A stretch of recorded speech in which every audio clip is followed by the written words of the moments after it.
เปลี่ยนไปสบายคุณยิ่งใหญ่ก็มูนี่สบายเอามาเห็นนะบ่าวเดินนะบ่าวสบายดีบ่สบายดีบ่นะบ่าวเจ้าเป็นคนแรกได้ที่ถามนะบ่าวนะบ่าวลืมเดี๋ยวนะบ่าวหากมาบ่ได้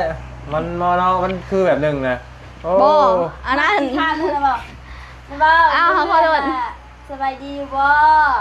สบายดีอยู่บ่ได้เจ็บบ่ได้ป่วยบ่นะบ่าวจะบ่ค่อยมีเงินใช้คือเนาะคือละคือร้านร้านซะ1 ใน 3นี่บ่คิดว่าน้องเลี้ยงจะถามคนแรกบอกนะบอกหากมาดิใครสิตังตัวอะไรเนาะบ่แม่นเนาะเลี้ยงเนาะคนเฮามันทำมันสิถามเนาะบ่ลืมได้เลยบ่สาบานก็ได้เฮาลืมสาบานก็ได้กันเอาจริงเอาไปซื้อกินนะเอาละบ่าวให้เดียวไผก็ได้บ่น้ำเบาก็บ่มีคือกันบ่มีก็ย่านะบ่าวซื้อให้เนาะจริงบ่ให้น้ำเบาบ่มีนะยันตายป้าหนึ่งเงินเอา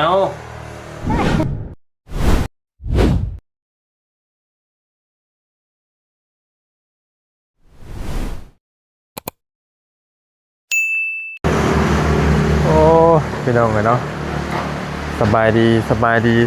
และสวัสดีพ่อแม่พี่น้องเนาะเบิร์ดกูสู่คนพี่น้องเลยเนาะกราบทักทายสบายดีและสวัสดีเด้อพี่น้องเบิร์ดกูสู่ทุกคนเปิดภาพเปิดบรรยากาศมากกะพี่น้องเลยเนาะ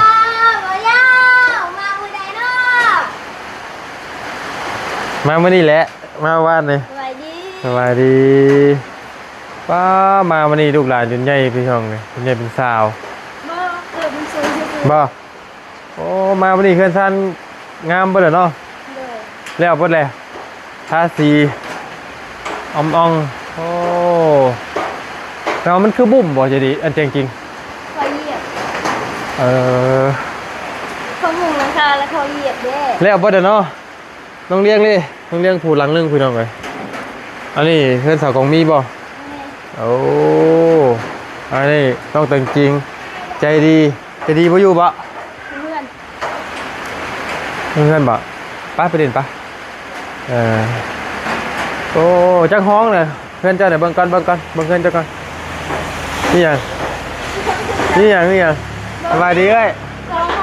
สบายดีโอ้ยมาฮะแล้วเจ้าลอยไม่ได้ขึ้นมาแต่โดนละขึ้นมามันนี่เรียบร้อยบ่เด้อเนาะโอ้ถ่ายแล้วได้เฮือนล่ะคนตกก็ถ่ายแม่งามบ่ได้หัวบ่บ่ได้หัวพี่น้องเนาะโอ้จากนอนอยู่ชั้นมานอนแบบที่แบบนั้นเนาะเป็นจังได๋ให้เก่าๆอยู่บ่ถ่ายบ่หลายจากตะกี้กับมื้อนี้ตอนนี้เป็นจังได๋เกิดทุกข์อีหยังหัวไปไสนอนโอ้ดิกันว่าเราจับตีนเหรอยังกินน้ำคั่นในเฮือนใหม่น่ะนอนเลยนอนไกลขายเวลาแบบตอนเช้าบ่สิมาซ้อนต้องเลี้ยงบ่อยู่บ่เพื่อนไม่เท่าเลยไม่เท่าเลยคือน้องเนาะมันพอจะเข้มอะไรประเด็นน่าจะดีก่อนเนาะไปโอ้ไปหาเราเบิ่งกันนี่ก่อนพี่น้องกันเนาะบ่ได้มาเนาะสิเมื่อป้าแล้วนี่แม่นแหละ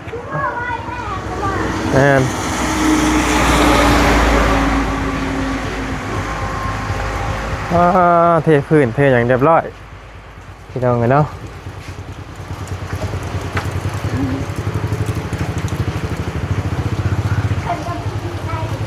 จ้ะ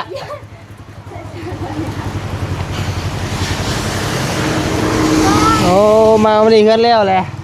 หน้าคือเป็นซิวหน้าเป็นยังคือตุ้ยแถวอะไรบ่ถ่ายแบบนี้ค่ะฮะเดี๋ยวมาทำว่าในกลุ่มนี้3คนนี้ใครเท่ากว่าเจ้าบ่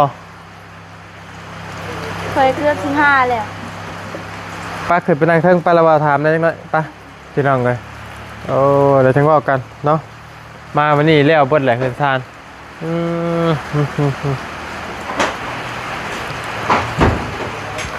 ขอขึ้นได้เลย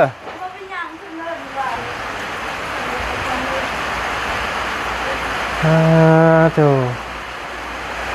มาวันนี้แล้วบ่เลยแต่2ห้องบ่น้อง เคยเรียนกับต้องน้อง อ่ะใส่ไผก็ได้อ่ะใส่จักก็ได้ป้าจะดีจากคนตัวน้อยซ้ำกับแต่งจริงแล้วว่ะเลยเนาะอันนี้ห้องใครตัวนี้ ของแม่ ห้องเมย์สมบัติได้หลักไว้เนาะสมบัติได้เอ้ยห้องจะดีปะแต่พอเบิ่งหลักแล้วว่าเบิ่งหลักยันมามันสิละละล่วงเฮ็ดซานเจ้าเนาะเอาว่าวันนี้ คือจะดู ไปเด้อ คิดอันบ้านได้ไหม อันนี้เพื่อนน้องแต่งจริง มาตามสัญญา เพื่อนน้องเลี้ยงเพื่อนหลังนั้นนี่สาวกองมี ยังบ่ทันแล้ว ย้อนมาแต่กระสิได้อีดอกเพื่อนน้องมีกระสิได้อีดอกแล้วก็มาย้อนมาเพื่อนน้องใจดีพี่น้องเลยน้องใจดีมีไส้เป็นบ่ ใจดีมีเศร้าใส่ ใจดีมีไส้ นามสกุลเด้ไม่ใส่ นั่งไม่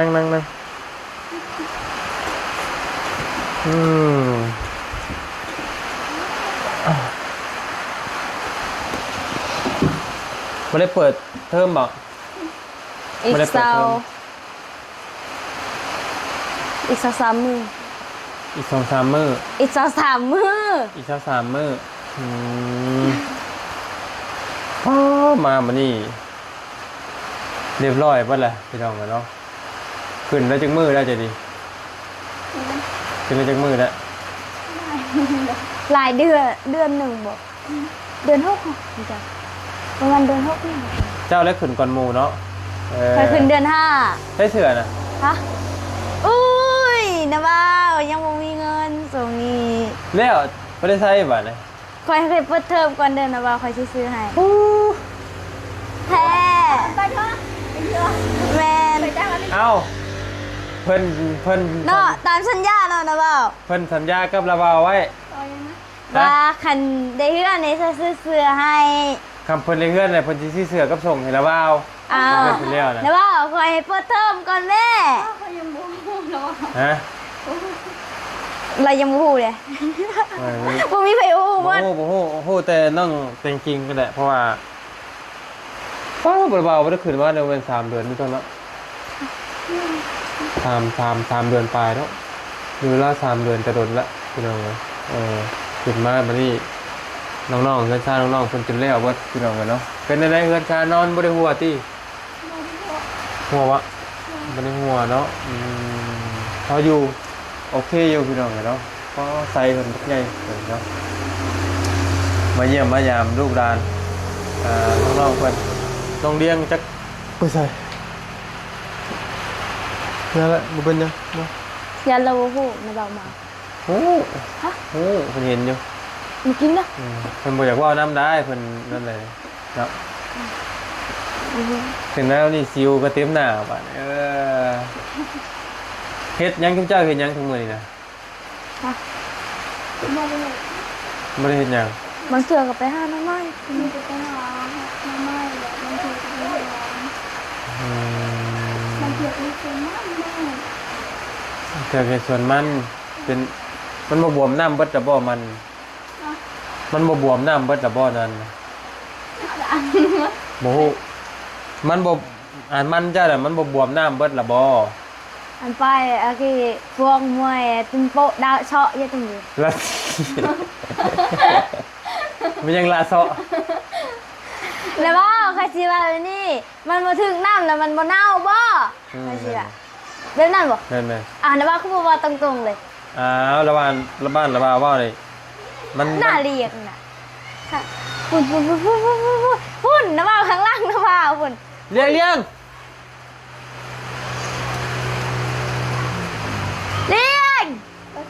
แต่เลี้ยงเหรอวะ ฮะ โบเวนไอ้ก็เจ้าแล้วนะ เลี้ยง โบเวนเปะเลี้ยงไว้อย่างเนี้ย หมอเลี้ยง เอาหม้อเลี้ยงวะ มึงรู้แล้วเลี้ยงแปลว่าแม่เลี้ยงอันนี้นะหมอเลี้ยงแปลว่านั่งเลี้ยง หม้อเลี้ยงเนาะ โอ้น้ำกินบ่นี่คือหยังนี่ บ่มีน้ำกิน มันยังคือหยังไงนี่ บ่มีหยัง ทางปักใหญ่พี่น้องเลยเธอทางปักใหญ่เพราะว่าเอ็นซ่าน้องเพิ่นกะแต่ละรังนี่บ่ยาวขึ้นมาบ่ทันพี่น้องทันแต่เพื่อนซ่าน้องแต่จริงแต่ว่าเงินน้องเลี้ยง ต้องเกินไป จะดีนี่บ่ทันเนาะกะตอนนั้นได้สั่งเสามาให้น้องเพิ่นน่ะทันอยู่ จันน้องแล้วว่าตอนที่เราขึ้นเรือนคอยนะว่าบ่ อย่างก็ ตอนขึ้นเรือนคอยนะว่าบ่ มันได้มา ก็ลืม แล้วมาบ่ได้มาเพื่อนไผนะเนาะ เรือนเลี้ยงบ่เพิ่นใจดี นี่ เพิ่นค่อย นี่ สำหรับ บ่ได้มาเพื่อนไผเลยบ่มีเงินผูกแขนบัด บ่มีเงินก็ไปได้แต่ว่ามาได้ แต่ว่าผูกแขนให้แล้วว่าหรอวะมาทางนี้เบิดเงินหรอบ่เงินเบิดแล้วบ่ตรงนี้ บ่มี พร้อมใจดีแล้วกีฬาถ้าบ่ เงิน เขา ไป พอ ซื้ ยั อง ได้ สุ เจ้า ด ปีนี้ เงินไปซื้อสุดนักเรียนก็ยังบ่มีหมดเงินแล้วช่วงนี้นะบ่าวบ่มาช่วงที่มีเงิน ข้าวปอยังได้ข้าวปอยังได้ มหนึ่ง หมอหนึงใจดีเด้ใจดีเด้ มหนึ่งบ่ฮู้ว่าไฟสิตกหรือว่าขึ้น เอาคือวางครับ บทเรียนมันยาก อ๋อบทเรียนมันยาก ตอนไปเซ็งนะมันยากเลยนะบ่จื้อลายน่ะหน่วยได้ก็ได้ตรงนี้ เนี่ยมันหนาคือเมย์นะ อันบ้านไม่จะมีพูดอินมุกเฟะหน่อย มันจะเคยคือ นะบอกว่าจังซี่จ้ะหน้าใหญ่มาคือหน้าแม่ หน้าตาคือแม่ว่าซั่นจ้ะเราบ่เข้าใจมัน แล้วบอกขออนุญาตถามแล้วล่วงเลยนิดนึง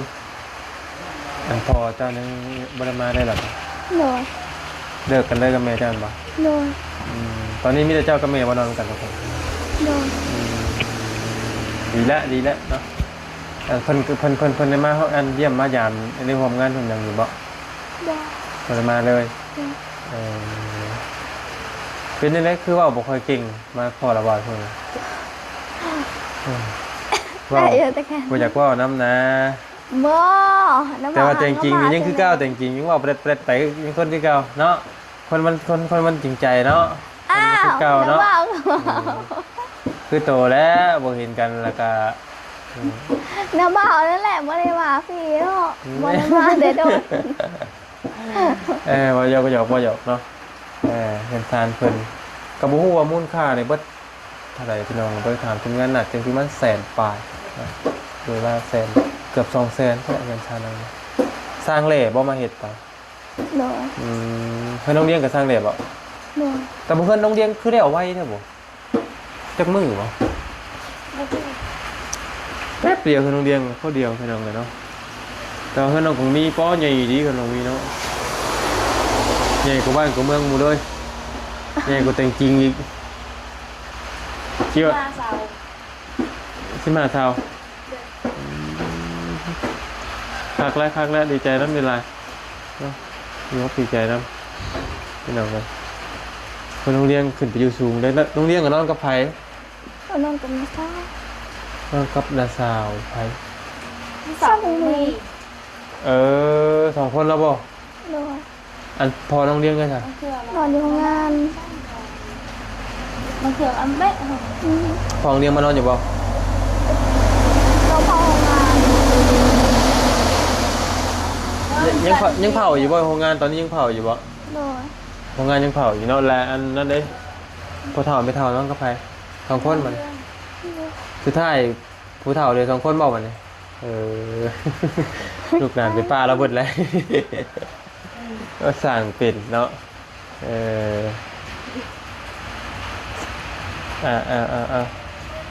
ยิ้มบอกดีใจนั้นเป็นลายพี่น้องเลยเนาะเป็นซานหนังนี่กะโอ้ทางช่องเราว่าก็มีส่วนร่วมหลายได้เพิ่นใจดีนี่ชื่อได้อยู่บ่ ถึงไทย ได้เราว่ามีส่วนร่วมจากร้าน ประมาณ6 กับ 7 ประมาณนี้เนาะ อืม แม่นระบาประมาณนี้แหละในล่าสุดระบาฝากเงินมาให้ทั้งมาบุญเจ้าได้ครับอยู่บ่ โดย โอเคเนาะเพิ่น FC ยังมาระบาอมเงินเจ้าอยู่ บ่ได้อมมัดไว้แต่จริงๆเลยระบามัดไว้นั่นก็ติ้วจนเละ บ่ได้อมถึงไฟพี่น้องเลยเนาะเอาดีแล้วล่ะเนาะเพื่อนซ่าน้องเพิ่นในตอนนี้ก็ถือว่าสำเร็จไปด้วยดีแต่ละเคสก็ถือว่าจุดประสงค์ของเขาก็อยากให้เรื่องให้ทั่วอยู่พี่น้องเนาะถือว่าตอนนี้น้องเพิ่นก็มีแต่ทำมาหากินคือเคสทั่วไปแต่ตั้งใจทำใจเฮียนเป็นคนดีของพ่อของแม่เนาะน้องๆเพิ่นก็ตอนนี้สิเข้าม.1 ละแต่ว่าบ่ฮู้ว่าสิที่ขึ้นหรือบ่ว่าซั่นวิชามันเริ่มยากแม่นบ่โอ้ยคิวมันว่าเสียว เอาดีใจน้ำเนาะ แต่ โอ้ น่าจะขึ้นอยู่แหละ แต่จะได้ขึ้นอยู่เนาะอีกสัก3 มื้อถ้าได้ไปโรงเรียนเนาะอีกสัก3 มื้อมันได้ไปโรงเรียนเนาะ อาทิตย์ก่อนเราจะไปจุกสื่อ ที่สกาวนี่มันจะจดชื่ออีกโอเคเนาะดีใจนะเนาะเฮ็ดซ่าน้องเพิ่นก็สะอาดสะอ้านนะพี่น้องเอ้ยเนาะเพราะว่ามันยังใหม่เด้มันยังใหม่แต่กวดบ่จะดีกวดจวดบ่มันยังใหม่เพื่อสิแล้วพวกพื้นพวกไฟได้เข้าเบิดแล้วบ่หรือว่ายังบ่ได้เข้า เขาอันนี้ล่ะอันเขาเป็นร้านต่อ ใส่เสื้อผ้าจานยังไม่ทันมา แต่ว่ามีงบแล้วบ่ โดย โอเคเนาะต่อมาจะใช้ซะ ใส่เสื้อสีดำ ต่อมาสีสาวแค่เพิ่นโรงเรียนก็มื้อแล้วบ่งบไฟฟ้ามาบ่ น่าเลี้ยงมาเลย นะทำเรียนเล่นเรียนทุกคน มันยังก็เปียกกันหยอดอยู่นะเฮ้ย ปลาสมพงษ์คืองานที่ไหน ก็หมดเย็น ยังก็ออกเลยไม่ในคอเลย เบิ่งสมพงษ์ สบายดีลูก วงจบสินคือเพีย ยังก็เปียกแท้ มันสักเครื่อง มาได้ซักเครื่องหนาพากันมีแต่ตุ่มอะ มีแต่สิวนะบ่บ่มีตุ่มมีแต่สิวเด้นะบ่ แค่นั้น มันอยู่ในมองเดียวกันนี่เนี่ยนะบ่เคยพอคนอยู่ได้นะบ่ แล้ววันที่เฮือนน่ะแล้ววันนอนคักบ่นอนหมอนคักนอนคนละห้องแล้วบ่กับละสาว บ่ห้องเดียวกันอยู่ นอนกับห้องเดียวเพื่อนละสาวเลย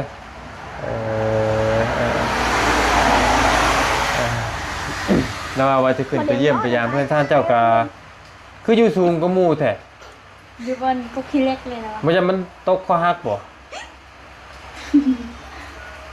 ไม่รู้กัน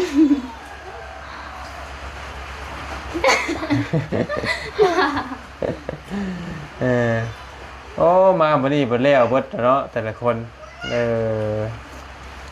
ท่านเจ้ากาแต่ละคนก็จนเปลี่ยนไป สบ้า ผู้นี้ใหญ่ก็มู่นี่ สบ้าเอามาเห็นนะบ่าวดุนนะบ่าวสบายดีบ่สบายดีบ่นะบ่าว เจ้าเป็นคนแรกและที่ถามนะบ่าว โอ้ลืมนะบ่าว น้ำเบ้าลืมเดี๋ยวมันบอกหางมา บ่ได้มันมอเนาะมันคือแบบหนึงนะโอ้ โบอันนั้น ทานนะบ่าวนะบ่าว อ้าวขอโทษ สบายดีบ่ สบายดีอยู่ บ่ได้เจ็บบ่ได้ป่วยบ่นะบ่าว แต่บ่ค่อยมีเงินใช้ คือเนาะคือละคือลานเอิ้นลานซะ 1 ใน 3นี่บ่คิดว่าน้องเลี้ยงจะถามคนแรกพี่น้ บ ง อกนะบอกหางมาเด็ เอ้า ให้สิตังตัวอะไรเนาะบ่าว เออ บ่แม่นเนาะเลี้ยงเนาะคนเฮามันทำมันสิถามเนาะ บอลืมแท้เลยว่าชาวบ้านก็ได้เขาลืม สาบานก็ได้ สาบัน บ่เราว่าบ่หยอกเนาะพี่น้องเลยว่าแต่เพื่อนชาติน้องเลี้ยงก็คือพี่น้องเห็นบ่แต่ละพี่น้องเลยเนาะ บ่าวนะบ่าวมาเทื่อนี้คือสูงกว่าเก่า เบ้าไปทำเก่าก็สิว่า บ้าวคือบ้านนะบ่าวจอยแม่นจอย แม่นเราว่าจอย เนี่ยตรงนี้นะบ่าวล่อขึ้นเนาะ บ่จอยพูดอยู่ โดยจ้อยแต่ว่าทรงนี้รอคือกันอ่ะรอได้นะบ่าว มันอ้วนเหมือนแฟน สายตาเราพอดีเลย แล้วว่าน่ะจอยจอยน่ะอ้วนขึ้น ไข่ตุ้ยก็ไข่ เพราะ อายุก็ไล่ก็ไข่ เพราะว่าเฒ่าแล้วมันก็เป็นไปเบิดแล้ว ก็ได้จริงไป เฒ่าแล้วว่าจอยเนาะหนวดก็ยาวเมื่อบ่แรงก่อนจะซื้อมีดโกน ขาด แต่ถึงเจ้าก็ยังสิวขึ้นเห็นบ่เรียงก็ลายเจดีย์ก็ลายเจดีย์ทำบ่โปะแป้งนี่ลายกว่านี้นี่เต็มเบิดนี่ น่าจะทำ เรามาก็ได้ไปเยี่ยมนะแต่ละเพื่อนมันสบายเสียเงินให้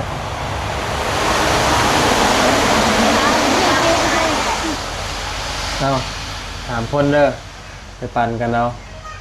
จริง เอาไปซื้อกินนะเอาละเบาให้เนี่ยไผก็ได้ บ่ เอา น้ำเบากับบ่มีคือ บ่มีไปยานะว่าซื้อให้นะเอา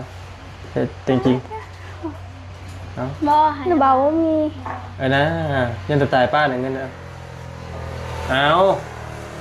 เอาโอเคปั่นกันเด้อใจ เข้าใจเนาะ น้ำเบามึงเด้ว่า